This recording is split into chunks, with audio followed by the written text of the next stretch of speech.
Well, welcome back to our final segment of CityLine today, and joining me for an explanation about the Freedom Fair event is Gary Grape, the Executive Director of the Tacoma Events Commission. Welcome, Gary.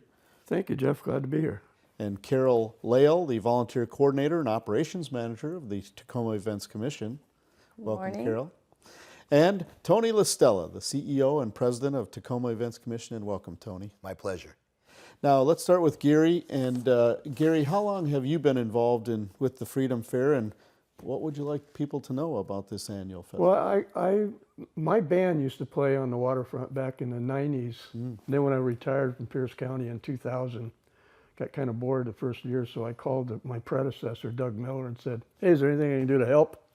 And here I am as the executive director. So, but this is kind of the gala event for 4th of July in Western, Washington.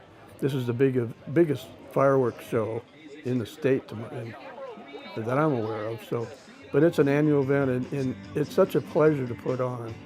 We've kind of been tagged of the organization that creates memories, and we do, because we got a little bit of everything down on the waterfront, from the fireworks grand finale at 10:10, classic car show as you see on the screen, tons of food. We got over 45 food vendors down there, have 100 plus arts and craft commercial vendors down there. We got a pole vault competition that is, as you see there, that was right on cue. I knew what I was doing here. Pole vault competition. Yeah, so that's put on by the University of Washington. And of course, then our fireworks display at the end of the night, bar none, is one of the best in the country. Matter of fact, we were voted one of the top fireworks in the country by USA Today and some other travel magazines. So, well, if people haven't seen it, the opportunity to watch fireworks over the water, it just doubles your pleasure. It's You get fantastic. the reflection in the water, and the barge is out a ways, and so it's beautiful. yeah, if that doesn't pump you up, Jeff, nothing will. So, look forward to that every year. Very good. Well, Tony, what's new at the Freedom Fair this year? Well, we have been developing more and more things to engage people. So just kind of starting from one end to the other, we have a pets park this year, believe it or not. So you can bring your pets down. They have a little pet obstacle course there, because a lot of people, live in the area. They bring their dogs down, okay? We have a fantastic kids zone. Our kids zone we've been developing the last 3 years. Now we've really made it into something. And then the same guy who is helping us with that has put together a great sports park. So now we have a place that's right in the center of our Freedom Fair, which is at Duke's, where you can come out. It's kind of an interactive sports park where we have everything there, from an obstacle course for people. We got a basketball dunking thing.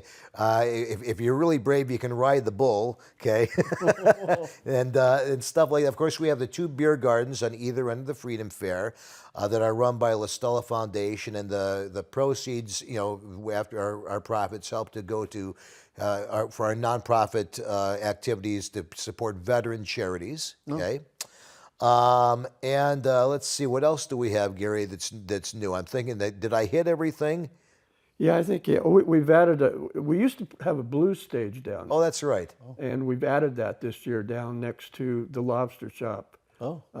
With some great bands that start at noon. It'll go to, I think it ends at 8 p.m. That's right. But yeah, some great artists from the Pacific Northwest. So And then our headline show is Armed Forces Icon at 8 o'clock at night. This is like the American Idol for veterans and military, where we go throughout the year. We get all these talented people from all around the region. We bring them up. We have our celebrity judges there, and we award our 3 top winners. So it's a lot of fun for people. Very nice. and he even has a hot dog eating contest. We do. Yeah. An old-fashioned hot dog eating contest throughout the day.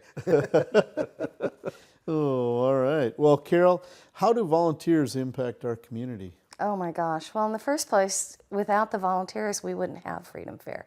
Our organization is completely volunteer driven. So throughout the year, we have people who get together to plan the activities. And then on the day of, we actually bring in about 150 volunteers, and we create a small city on Ruston Way. So without them, the festival wouldn't happen. But beyond that, I think that when people see our volunteers, and we have some really wonderful and enthusiastic people that come out to help us, I think that they see that this could be a fun thing to do. And I hope it encourages them to also volunteer. I think it's really wonderful. I've been doing this since 1993. And over the years, I'm starting to see children of my original volunteers. And in fact, my grandkids are volunteering this year. So it's kind of a generational thing. And I think it's a great contribution to our community and the way we live our lives here.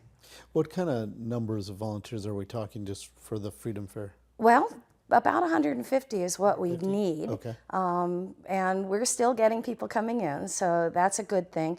But we have everything. We have access control. We have people who are hopefully encouraging our visitors to make a small donation to help us keep this festival going.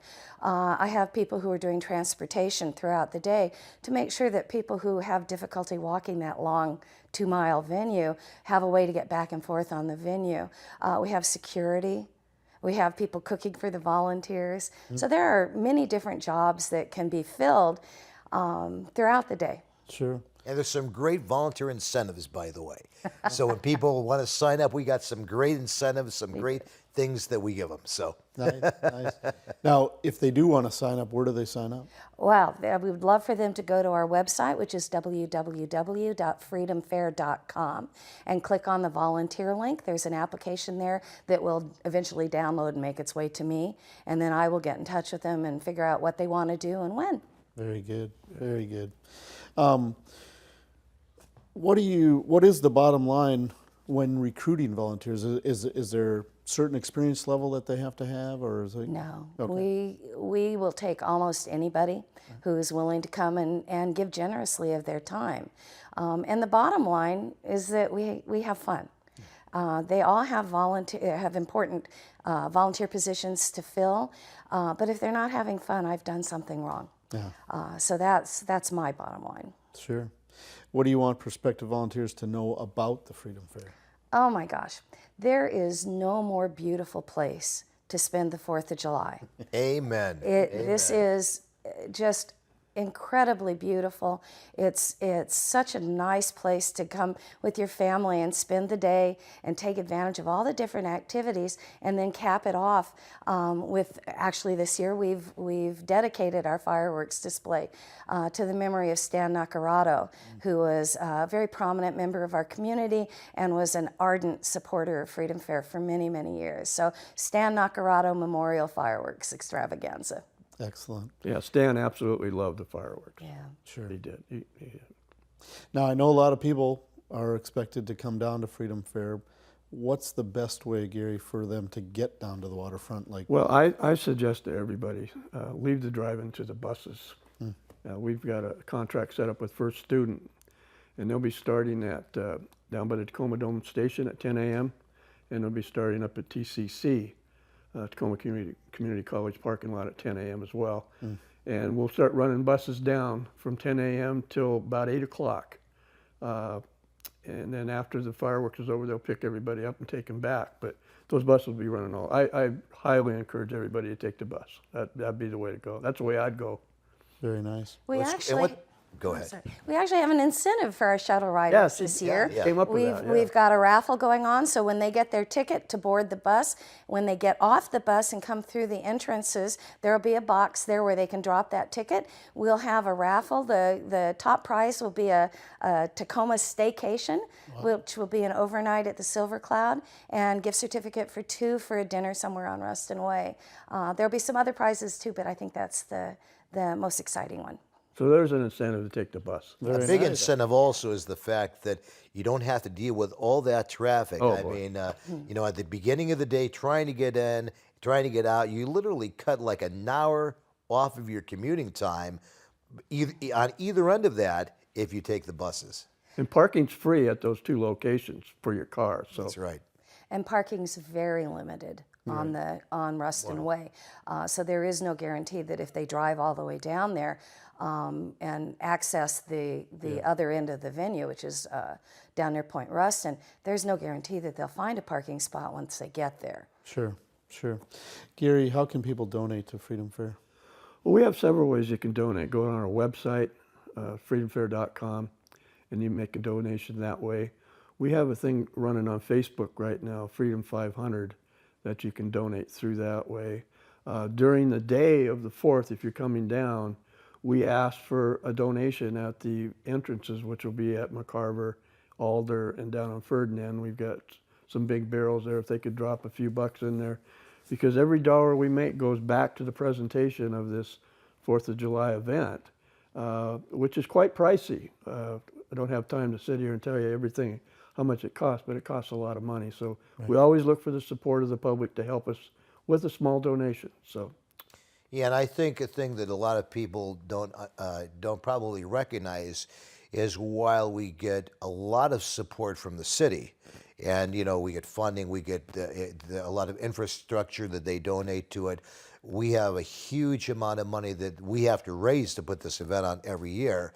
So any support from the public, we can get any amount, whether the person can give you $1, $10, whatever they can. Of course, the event is free, totally free for people, but we just encourage it because, we want to keep it going. Yeah, absolutely. Yeah. Well, we've run out of time, but I want to thank you all, and obviously thank the sponsors too that help out, and Gary Grape, Carol Lail, and Tony, Tony LaStella, if I get that out, and for all of your time and your commitment to the Freedom Fair, and we appreciate all your efforts, and pray for good weather. Yeah, and always. Just have a great day. Thanks, Jeff. Thanks a lot. Thank you. So thanks for joining us today on CityLine. We'll be back again next Thursday. Take care, everybody.